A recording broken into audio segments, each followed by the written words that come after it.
Carole Grandjean, députée de La République En Marche de Meurthe-et-Moselle, est avec nous, membre de la Commission des Affaires sociales. Bonjour, merci d'être avec nous sur BFM Business. Carole Grandjean, vous avez écouté Bertrand Martineau, qui a bien connu et pour cause la réforme de Nicolas Sarkozy. Est-ce que vous comprenez ces interrogations ou pas ? Oui, bonjour à tous.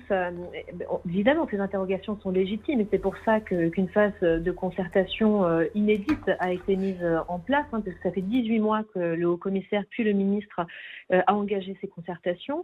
Je crois qu'aujourd'hui, tout n'est pas encore figé et je crois que c'est important de le rappeler. Le projet de loi en lui-même n'est pas rédigé et donc... visiblement, il faut qu'il le... Oui, on va connaître l'essentiel la semaine prochaine, non ? Alors, effectivement, il y a beaucoup de choses qui sont déjà dessinées sur les principes, sur un certain nombre de discussions qui ont été faites avec les différents acteurs des différents régimes, parce que, monsieur l'a dit, on est sur un système qui aujourd'hui est complexe. D'ailleurs, qui aujourd'hui sait dire ce qu'il va gagner avec le système actuel pour sa retraite, hein. Moi, je suis... bien incapable de vous dire ce que je pourrais effectivement gagner, et pourtant je suis dans ces sujets. Donc il nous faut un système qui soit plus lisible, mais qui intègre les différences catégorielles. Et donc évidemment, ces discussions sont légitimes. Alors elles sont difficiles parce que finalement il y a des réserves, parce qu'il y a des aspects particuliers. Si vous êtes dans la police... Pardonnez-moi, Carole Grandjean, j'ai juste une question. Est-ce que, parce que c'est notamment les avocats sont dans la rue aujourd'hui, est-ce que on pourra piquer aux avocats, à des régimes autonomes, à des régimes spéciaux, est-ce qu'on pourra leur prendre leurs réserves ? Mais non, et en plus Jean-Paul Delevoye s'est engagé à ça. D'accord. Non, mais parce qu'on continue à entendre beaucoup cette musique-là. Non. Par exemple, pour les avocats, c'est un cas très concret qui nous permet effectivement d'avoir ce point de vue, de discuter là-dessus.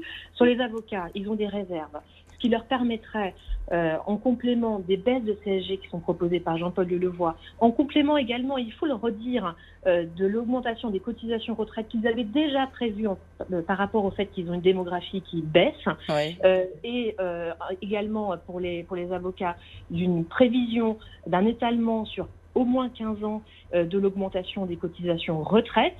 Et donc l'ensemble de ces trois mécanismes, encore une fois, baisse de la CSG, augmentation des cotisations retraite d'ores et déjà prévues, plus ponction sur les réserves pour augmenter progressivement les cotisations, on est sur un système qui est très juste. Et en plus, on a une féminisation du métier d'avocat qui est très peu pris en compte aujourd'hui dans leur système. Et c'est un système qui déjà aujourd'hui, à mon avis, n'est pas très juste. Et beaucoup de jeunes femmes avocates seraient bien avantagées dans le système qui est... Ok, on a compris le message. Juste en un mot, on va savoir quoi mardi ou mercredi ? Je crois qu'il va annoncer plus lisiblement les propositions qu'il fait dans son cadre, dans son projet de loi. Un projet de loi qui sera lui encore une fois discuté. C'est-à-dire qu'on est véritablement à ce stade-là. Et moi, je tiens à insister sur le fait que c'est une méthode inédite de concertation, un dialogue social essentiel sur un projet de société de ce type. Merci beaucoup, Carole Grandjean, d'avoir